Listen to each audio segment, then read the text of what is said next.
I don't claim to be the only ambassador, but I am an awakened starseed. My journey started young. I was a kid, already tapped into the elements, tapped into the spirit. I understood things from a deeper level than most kids. I didn't really fit in with my siblings or my cousins.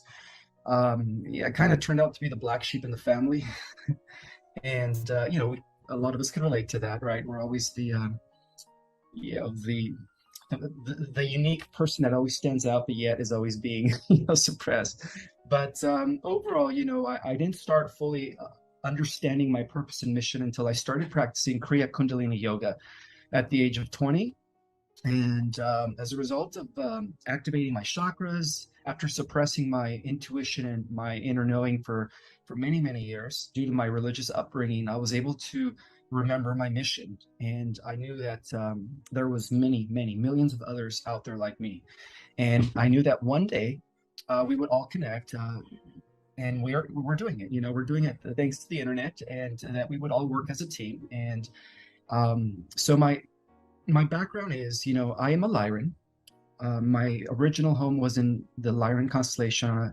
My planet was known as Avion within the Vega star system. Mm. Unfortunately, during the first Lyran Wars, during the first galactic wars with the Draco, my planet was blown. And so, as many of our homes were lost in this galactic fiasco, and as I started getting memories due to my meditation, I started also doing the research to investigate, see if there was any substance to all of this downloads that I was getting. And lo and behold, Lily, I discovered that within the advanced, I guess highly classified level of information, there was validation and proof that that we weren't alone. That in fact, many extraterrestrial races have actually been working with our government from behind the scenes. That's why we have two aspects of government. Right? We have the open government, the official, and then we have the shadow government. And so I came to unravel all kinds of mysteries about like what's really going on. I was able to trace this war between good and evil, between the white hats and the dark hats off-world, uh, a war that's been going on for millions of years between what I call in my book the galactic humanoids, and then of course the Draco-Rite Empire. And so to me, that was just mind-blowing. I was about 25 when I discovered that. I'm 44 now, so I mean, I was in a time where people were barely understanding about the cabal and the secret societies and 9/11 and all that stuff. So I kept it to myself. I knew the majority of humans weren't ready for this information, but I, however, did know that the star seeds understood this information. So I was very very particular into who I shared my information with. And so that's why, I wrote Our Cosmic Origin. And it took me about 10 to 15 years to just put it all together because I kept receiving downloads in the process. And that explains why that book is so dense with like cosmic information. It's an attempt to explain everything, like where we come from, why are we here, where we're heading, and the role of the star seeds through this activation process that we are all undergoing at this time. So yeah, that's just a little bit about myself. Thank you. You covered a lot of bases right there. Yeah, I was gonna ask like how your starseed awakening started. You mentioned the chakras first and foremost. So working with those allowed you to be able to receive more of this information, right? Because that's something that I really teach is and something that the ETs. So UFOs began visiting me once I began to be able to communication began. That's the first thing that they told me was your heart chakra needs some work, and I was like, "What? ETs are telling me to work on my heart chakra?" And it took me down a spiritual journey. And yeah, that's something that I teach a lot is working with the chakras because that's really seems to be like a big key to everything is the heart. Um, so you started working with those, and then you were able to begin receiving all of these downloads. Correct. Yes. Okay. At first, I kind of, I'm going to be honest, I thought I was going crazy because I was thinking to myself, Relatable. I just, I couldn't relate it to anything, especially everything that we've been taught in this world. It was just so contradictory. Because we were taught that according to the religious indoctrination, that we've only been here for 6,000 years. And then according to the Darwinian theory of evolution, that we came from apes through this, process of like accidental evolution with no intelligent design. It was all by happenstance, and to me, just that didn't really make sense. So that's what's sparked my interest in really just researching. And so yeah, I became an artist. How can I say it? I became addicted to knowledge, and that's what led to the discovery of all that information that I've been talking about. So it was hard at first. It was hard at first because I couldn't really share this with anyone. But the moment I came into the scene about 2 years ago, when I first got my Instagram, I started talking about this stuff, and I didn't realize that it was going to go viral and people were going to resonate with it. And I said, "Oh wow, I'm actually connecting with my star tribe that's all down here at this time, spread throughout the world." And that's how it all began for me. I was kind of just keeping to myself prior to 2 years ago. I didn't believe in social media. I was a nonconformist, like most of us are at first, right? We rebel against the status quo. We're anti-establishment for many of us. I was a rebel as a youth. I played in a punk band, preaching anarchy and freedom and all that stuff. But we grow out of that, right? Yeah. and so, but yeah, that's a little bit about how it all unraveled for me. Yeah, that's awesome. I was very punk too. A lot of dark clothing. Yeah, that I feel like what you said, starseeds, you often grow up feeling like an outcast or just feeling different, and you can often feel all of these other things. So even like crowded spaces can be just super bombarding. And a lot of people that I'm talking to, new and ones who have been experiencing this for a while, feel the same, and it can be hard. I was gonna also ask about a dark night of the soul because so I do reading sessions and starseed coaching and consulting, and I have a lot of people that are just having like straight up not a good time right now. It's difficult, and for me, right before my awakening, right before the UFOs started visiting me, I was having a really, really rough time. Like my life was just flipped upside down. And then I saw in a bio about you that you had a dark night of the soul. So do you feel like dark night of the soul is like a very important key piece to awakening? I feel like it's just a natural process. Absolutely. I mean, most of us actually become awakened through trauma, through experiencing just dark moments in life, whether it's through emotional, mental, physical pain. Sometimes those are triggers to we have to snap out of it because we are in some sort of, advanced video game program where our memories of who we were before we came in were like, I guess, blank slated, where the veil set in. And so, uh, Dark Night of the Soul is as essential as when we are in our high state of vibration and co-creating and living, in alignment with our higher self. How else can we appreciate those high moments if we don't have anything to compare it to? So I still go through that. I'm not perfect. I'm still in this human form. And it's normal. There's days where I feel like I want to go into a depression, but I choose not to.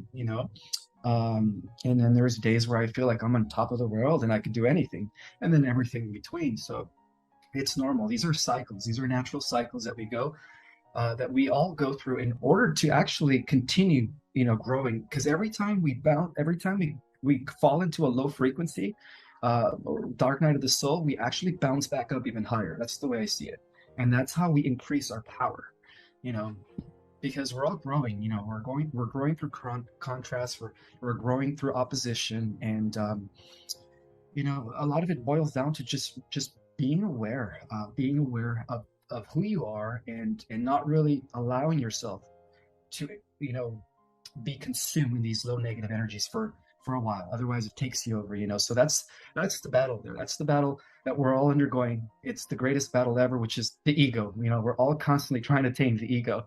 And I think that having an ego is a huge part of having this dark night of the soul, because without the ego, there is no way of how can I say it, of feeling like we're separated. Like when we are in our ego, we tend to be separated from everything else. When we're not in our ego, we see our connection to everything. So it's all part of the cycle. We're all one. Yeah. And with the energies going on right now also. So we're basically like Earth is going through like a huge dark night of the soul. um Everything has to get, from my perspective and from my understanding, everything has to get basically so bad that it shocks people awake. It's going to continue until um everybody can wake up. So it's natural, even though like it looks really bad. I feel like it's a part of the plan and a part of the process. Um, and with the energies going on right now, so I know that some people asked me about a solar flash. I was wondering if you could speak a little bit about like the solar energies or the energy hitting Earth right now, because it has been very intense, especially since the Lionsgate portal and with the full moon the other day. Just very, very intense. I've been so exhausted. Well, we are ending various cycles, not just a 2,160-year cycle, which is going from Pisces to Aquarius. We're also ending a fifth world, what's called a world age, which consists of 5,000 years. And then we're also ending five of those, which is a 25,960-year cycle, which has a lot to do with our solar system going around its central sun. So in a way, we're in the middle of shift. We're shifting ages, and so a solar flash is a phenomenon that has actually occurred 5,500 times before in the history of our world, where when our solar system is in alignment within this photon field of energy, there is like ages of light and glory where everyone is one. There is no evil; it's just pure harmony and balance. And then as our solar system leaves this energetic field called the photon band, and we go back into a cycle of darkness, but because we've already completed 5,500 cycles of that, now it's different. Now the Earth is going to just be on a steady ascension journey, where it's just going to keep going beyond the fifth dimension as we all reconnect back to Prime Creator Source. The solar flash has also been predicted by all ancient cultures. They call it different names. The original Zoroastrian teaching in which Judeo-Christianity draws from is known as Frascio Coretti, and they talked about the transmutation of evil in the earth and the upliftment of the righteous within a blink of an eye. Something that they call it the solar sneeze, Frascio Coretti. According to the original Vedas and the teachings of India, it's called the Sambardic of fire. And get this, Lily, even the Latter-day Saint Church, the Mormon Church, I know it's an organized religious organization, but they even talk about the solar flash. They talk about how in the past we were cleansed through water, which was the flood, and now we're going to be purged through a fire. They call it a transmuting fire that's going to be coming from the sun, that's going to purge all wickedness and exalt the righteous. And so, I mean, this is an event that obviously has been predicted in the prophecies, and is an event that has occurred, 5,500 times in the past. As I do reveal that, civilizations have actually been here for millions of years. So, yeah. Yeah, they've the ETs have shown me visions of UFOs and dinosaurs on Earth. Nice. So yeah, they've been here for a while. So that's good. There were some people that seemed kind of like worried about it. So the solar flash it's in the prophecies, and it'll be a very positive. From my understanding, it's just like it's going to be a quantum leap, a huge leap for all of us, basically. Absolutely, yeah. It's the greatest quantum leap that has ever occurred in the history of our universe, because for the first time, according to Dolores Cannon, um, the entire planet is ascending. So we're all going to be partaking of this free ride. Whereas in the past, it has mainly been an individual process. That's why we hear about the ascended beings, the ascended masters. But now it's like everyone's getting this opportunity to go into these higher levels of reality where we no longer experience suffering, death, or illness. Mm-hmm. Yeah, interesting. Yeah, so that sounds good. Something else I wanted to ask you about was, so I read something about you. So whenever, as you were young, played around with telekinesis. Could you speak a little bit about like what types of? Because I'm just so fascinated right now with seeing the different types of gifts that people are beginning to develop with these DNA activations, and as we go along, it's just mind blowing. And telekinesis is something that some of the ETs have been working with me on. I didn't know that it was like telekinesis at first, but that's what I do in the live DNA activations. I'm moving energy around. I haven't tested it with matter yet, but yeah, could you kind of talk a little bit about your gifts and what types of gifts you think are starting to happen. Yeah, so as a child, before my religious indoctrination, I was very in tune. I didn't see myself just as an individual. I saw myself as part of the wave, which is, the field of energy that is all around us. So because in my perception was there, I saw how every object, everything in existence was part of me, in a sense, was an extension of me. And by absolutely believing that as a 5-year-old, I was able to actually not teleport, teleport, not, sorry, move objects with my mind. Telekinesis. Telekinesis. Teleport is a different thing. That's another power we have that we're unlocking, by the way. Some of us are going to be teleporters in the fifth dimensional world. But I started playing with telekinesis, and everything was fine until my grandmother walked in on me one day, and she thought it was demonic. She was very strict Catholic, and so she called the local priest, and then they came right away. They started throwing holy water and saying, "Identify yourself, demon." And I told them, "I'm not a demon. What are you guys talking about? I'm just a kid." And they're like, "Well, you have these witch powers, so it's not you, it's a demon inside you." I was like, "No, no, sir, you don't understand. There is no demon inside me." So, that's what caused me to actually suppress my inner knowing of things and my abilities. Because as a kid, I was still very connected to the elements. I used to communicate with animals via telepathy, and I was also able to pick up on people's thoughts.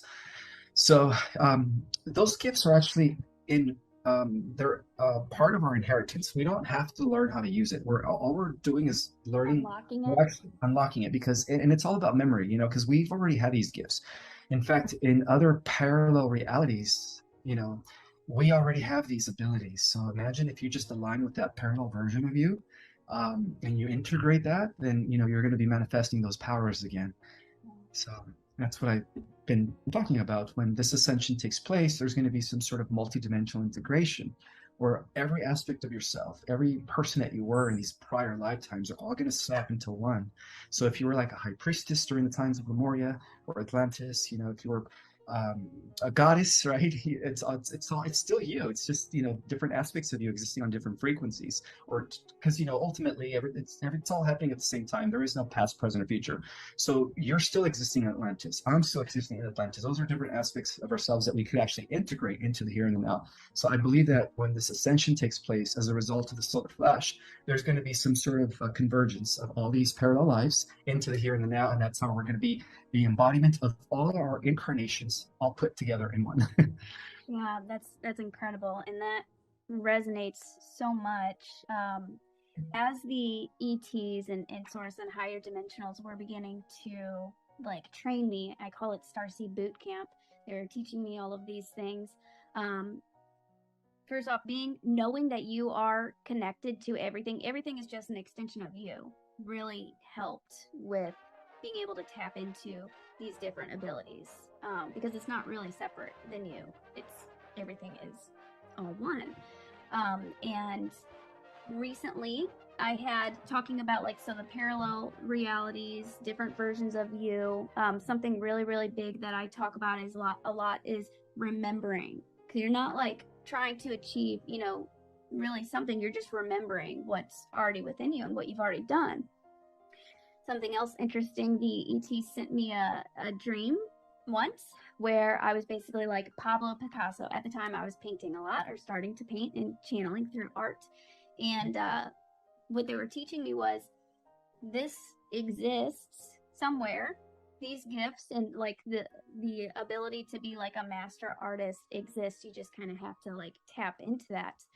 And the other day I was visited by an Atlantean version of me.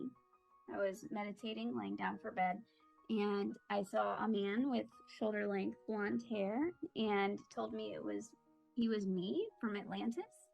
And then he showed me about 5+ Earths just in a row, and told me that these different realities are merging.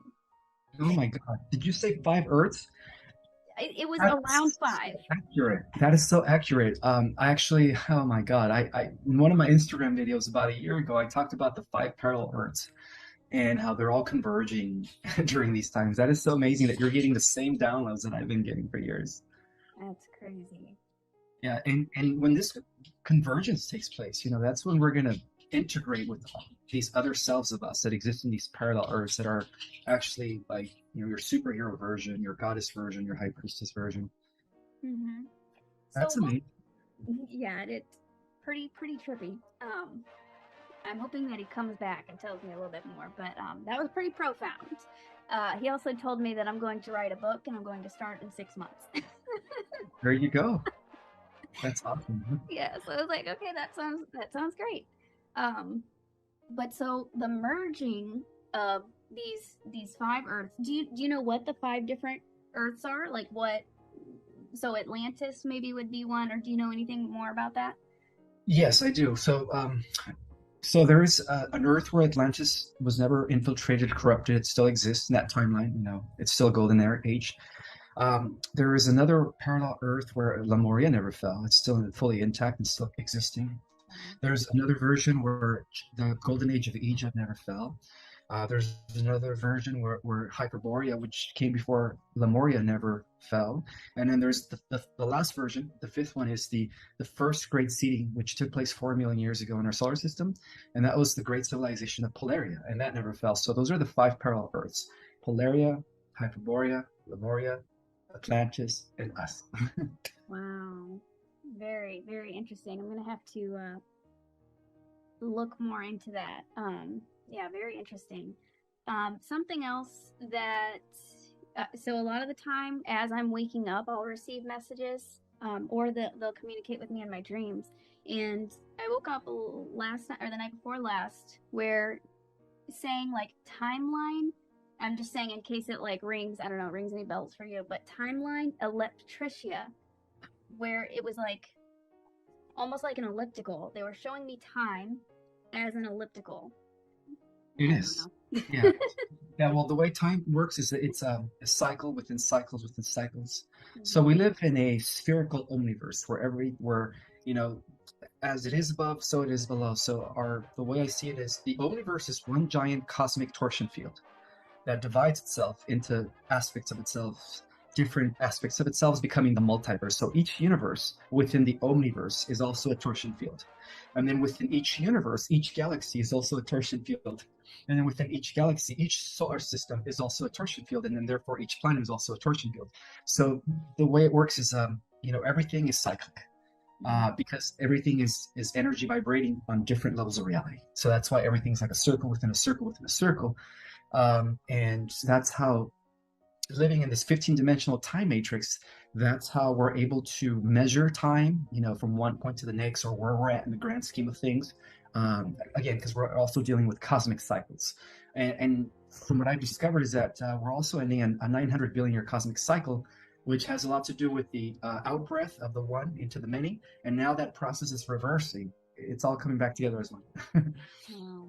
Very, very interesting and mind blowing. um, so with the going back to the like the five parallel Earths, what do you think that would look like whenever they all merge? So would those Earths like would the so me and then my male Atlantean version, what do you think is going to like happen with all of those different versions? Just merge and then you gain all of these memories back and all of these different abilities? Absolutely. You're going to have every talent, every memory, every ability that you have in these other four parallel Earths, where you are actually immortal, where you are, like a demigoddess or a demigod. In this case, you were a male Atlantis. And that's true. Some of us, sometimes we incarnate in the opposite sex in order for our soul to gather experience, because ultimately we're not male and female. We're just energy, experiencing itself through the different frequencies of this energy matter that is vibrating on different levels of reality. And so when this conversion takes place, you're going to have the full power and scope of all your selves put together in one. So that's why I always say that we are going to be super powerful when our dormant DNA begins to activate, and it's already in process. We're just waiting for that final release from the sun to fully transform our bodies into these new vehicles that were designed for us. Yeah. So exciting. It's like I like to tell people we are literally superheroes.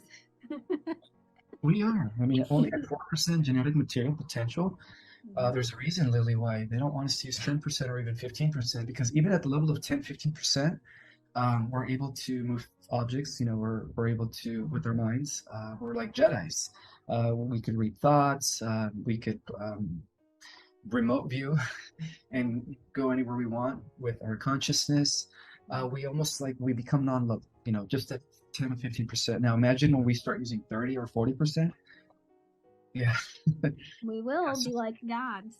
yeah, gods and goddesses. Well, that's that's our original design. We were originally designed to become the new guardians, not only of the new Earth, but of the entire omniverse from this Earth. Mhm. And that's why all the extraterrestrials covet our DNA, because we have the most, advanced genetics, and we also have the God code or the God source gene that allows us to go into the realms of infinity or the motherverse. Wow, amazing. Yeah, DNA. So that's been since the UFOs started visiting me, that's been what they've been showing me and telling me the whole time. DNA before I even knew anything. So that's what I focus heavily on, and it's just it's just amazing. So you mentioned something about the waiting for that last solar flash.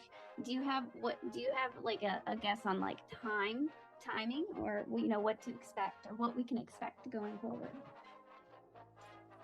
Well, what we can expect is, like you said earlier, things are probably going to get worse before they climax to the point where it eventually collapses and something new begins or something new replaces it. And so we're almost there, and I think that the solar flash is going to be the final tilt that's going to completely disintegrate the current paradigm, or what we call the third dimensional world, and then usher in fourth and fifth dimensional reality for everyone to be in. Mm-hmm. So it's in process, and that explains why the CMEs are constantly increasing every day, especially more so within the Lions Gate and the full moon that occurred. I mean, I think this is the final Lions Gate before the ascension takes place. Wow. So yeah. Super exciting. Buckle up, guys. Oh, you muted yourself. Oh yes, I'm sorry about that. I just have You're some fine. distractions in the background. Oh no, okay, you're good. I thought it was on accident. And so the 5D Earth, somebody wanted me to ask you about like what does living in the 5D right now look like for say a mother with kids and all of just a lot going on, like how do you kind of keep yourself centered or living in 5D? What would that look like? Or do you have Well, any tips? yeah, we could start already living in the 5D with our consciousness. Just because our body isn't there, it doesn't mean that we can't already begin to anchor in the 5D reality. And how do we anchor in the 5D reality? Is through our compassion, through our understanding of things, by seeing the sacredness in everything, by seeing every single person as Christ, as God. And when you start adapting that philosophy,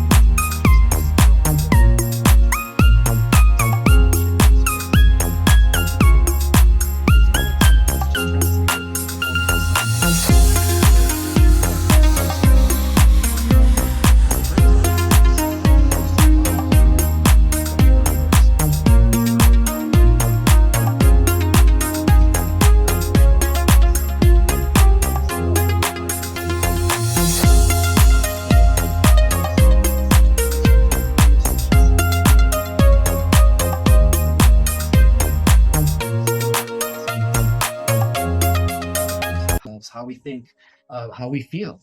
Our thoughts and our emotions are huge, huge factors in the in co-creating the reality we all really want. So I would start by just using your imagination and your beliefs to visualize and imagine what it would be like to experience your version of heaven on earth. Because ultimately, Lily, perception does create a reality. And one of the things that we're all going to be doing in the fifth dimensional Earth is that we're going to be just manifesting at the speed of light. So that's why we're having this opportunity to actually control our thoughts and our emotions now. Because when we do translate into this new reality, we're going to be like natural replicators. So, we are going to be the living technology. Yeah, amazing. Very similar to that's a message that was reiterated to me the other day. It's literally our perception. is what is creating. It's whatever we're tuning into is creating everything. And I like to think of it as basically a giant computer. Consciousness is a giant computer, and we are literally programming ourselves. So that's where you can start, is by even like affirmations, mantras, just making a decision, what you're going to tune into and how you're going to feel, and just begin kind of programming yourself. um, and also through the heart. The heart is the key. That's a big thing that they reiterate to me a lot. Focusing on that frequency of love will just begin to bring everything else to you. And that is the key, actually. More over everything, the heart. Yeah. The heart is our key to fifth dimensional reality and above. Awesome. Yeah, definitely. So one other thing that I wanted to mention was starseed symptoms. We already kind of talked about that a little bit, but so I had watched bits of an interview that you did, and you mentioned starseed symptoms. You mentioned even a seizure. And just a quick story.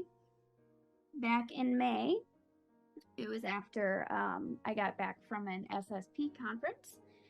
The next day, I ended up having a just spontaneous. I was also very, very exhausted. There were a lot of downloads and a lot of things happening, but I ended up having a grand mal seizure, getting a concussion. And after that, yeah, it was very intense, very scary. After that, though, I knew that it was marking a new chapter for me, and there was something bigger. I don't know if my brain just kind of like jolted out, a lot of energy, but also the concussion, I knew was kind of breaking loose some of my memories and some of my abilities. And shortly after, that's when the live DNA activations that I do started becoming very, very strong, where people are feeling physical sensations, and learned about the telekinesis. So I believe I kind of knocked some of those abilities loose. That's a very extreme.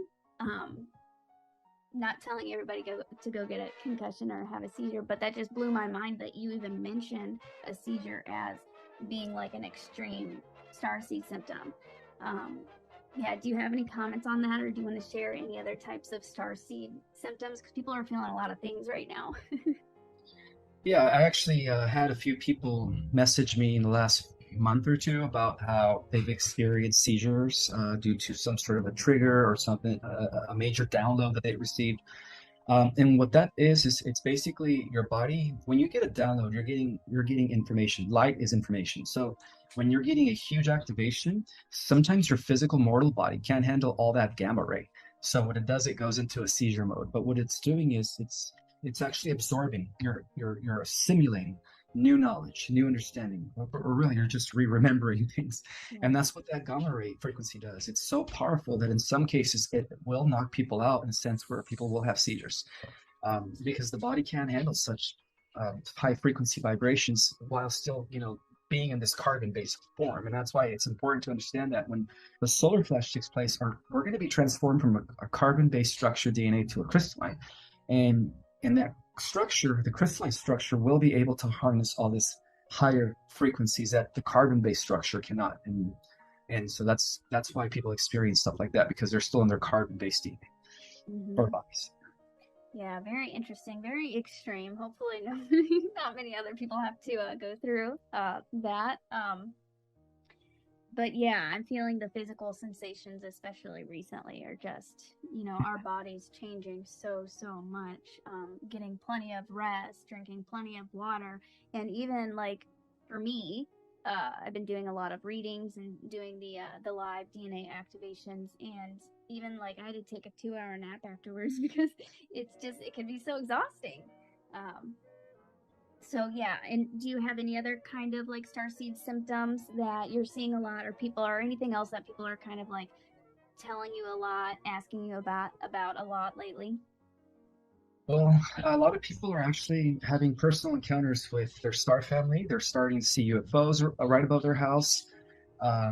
Some people are starting to have dreams that they're in a ship, and that means that you're actually aligning with your galactic self, because not only are we down here, we're multidimensional beings, Lily. So not only are we existing down here on the Earth as boots on the ground, but our galactic self still operating from motherships. We're still up there. There's an aspect of ourselves that's still seeing the Earth from a different perspective, from a higher dimension. And so a lot of that is occurring right now among the starseeds. Also, physical symptoms are like back pain, lower back pain, because the Kundalini energy is going up your spine. Headaches because your pineal gland and your pituitary gland are starting to open again. And it just aches and pains throughout your body because your body is mutating at the cellular level. We are all mutating at this time. So, it's not so much about reaching the destination, but also enjoying our transformation from worms to beautiful butterflies. Because right now we're in the cocoon state. I guess that's the analogy I want to share. So yeah, the symptoms vary, but it's not just physical symptoms. Sometimes they're mental and emotional symptoms. Sometimes we have emotional blockages that we still need to work with to clear. And that explains why some of us fall into that cycle where we go from this high vibrational state of being to we drop and then we feel kind of like we're in that dark night of soul. I think the more we clear our emotional body, the easier it's going to be for us to assimilate the new energies. Right, and healing was something that was so big. I literally spent months after whenever I began seeing the UFOs and the ETs, and they would show themselves to me through physical UFOs, but also through visions. Is how I began seeing them and communicating with them, and telepathy.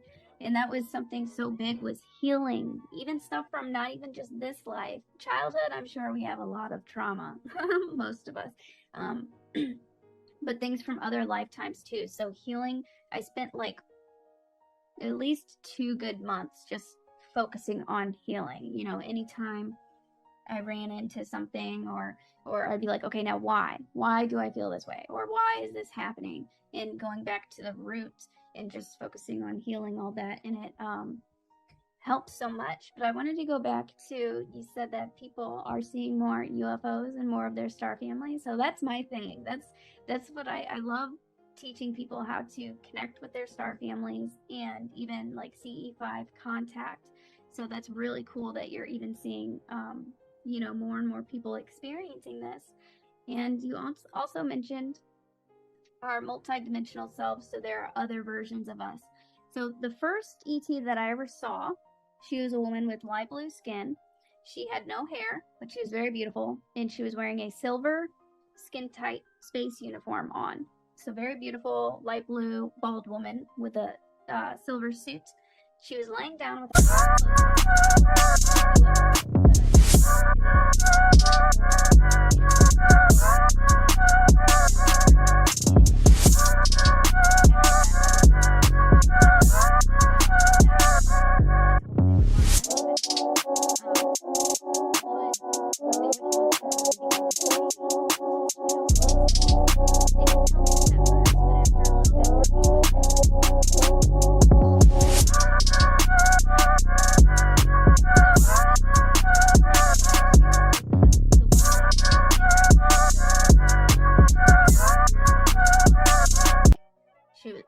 she was my best friend. They were my family. But that was just really trippy meeting. That's another version of me. And I've been visited by different, the Atlantean version of me and also a Pleiadian female woman of me from the future. Do you have anything else to say on that? I just wanted to bring that up because it's just a crazy story. So that's what people can possibly begin to expect to happen. A lot of these ETs are actually other versions of us. Absolutely. Yeah. That's one of the things that I shared too, that when we're receiving downloads and information, we're not receiving it from an extraterrestrial that is not, that it's separate from us. We're receiving it from our galactic self, because we're multidimensional beings. And so, besides the 5 versions of you that exist in these parallel Earths, there's also 7 other versions, a total of 12. So ultimately we have 12 versions. The other 7 versions are versions of yourselves that exist in other planets still, in other dimensions. And so when this multi-dimensional integration takes place as a result of the flash, we're not only going to be integrating the other 4 parallel versions of yourself, but we're also going to be integrating the 7 other versions of your galactic and Christ overself, because ultimately we do have a Christ divine overself. And so we're going to be collapsing all that, or integrating it into the here and the now when it happens. So, many people are going to be having these experiences where they're going to be receiving telepathic communication, or they're going to be, having dreams of being aboard a ship, where they're talking to their galactic self, not knowing that that's a different version of themselves. So Yeah. expect that. That's normal. That's normal. We're waking up to our multidimensionality. That's what's happening. It's amazing. And something to I wanted to add about the light blue Lyran version of me, very interesting, and I didn't understand it at the time, but there was a period of a few months or so, maybe like up to like 6 months, where I was communicating and they were teaching me, working very closely, and then one day it was like she was just gone, and I've only seen her, well, actually. So I didn't know. I felt like, okay, her work with me was done, but then I kind of felt or got the download like it was integrated, like she was integrated within me. And I was thinking about her in the bathtub like a few months ago, kind of wondering, like, am I ever going to see her again? And I looked up and I saw in my reflection was her, in my own reflection, which is just crazy cool. So you've already began the integration process. You're ahead, Lily. You're ahead of most stars today. Here to help guide others through it. And I've actually spoke with two other people who have also seen a different an ET reflection in their reflection. So it's happening to others also. That's beautiful. That brings joy to my heart to know that we're all integrating our multidimensional selves. Yeah, it's amazing. We live in very exciting times, and it's just the love that you feel from just communicating with your other selves or your star family and source is just so beautiful. So we have that to look forward to. Exactly. Yeah. Let me see if there was anything else. Do you have any okay, so I wanted to just bring up real quick, Earth being like the most important place in the multiverse. Mm-hmm. You were mentioning how, yeah, Earth is very, very important. There's a lot of different ETs. Do you want to speak just briefly on that? Sure.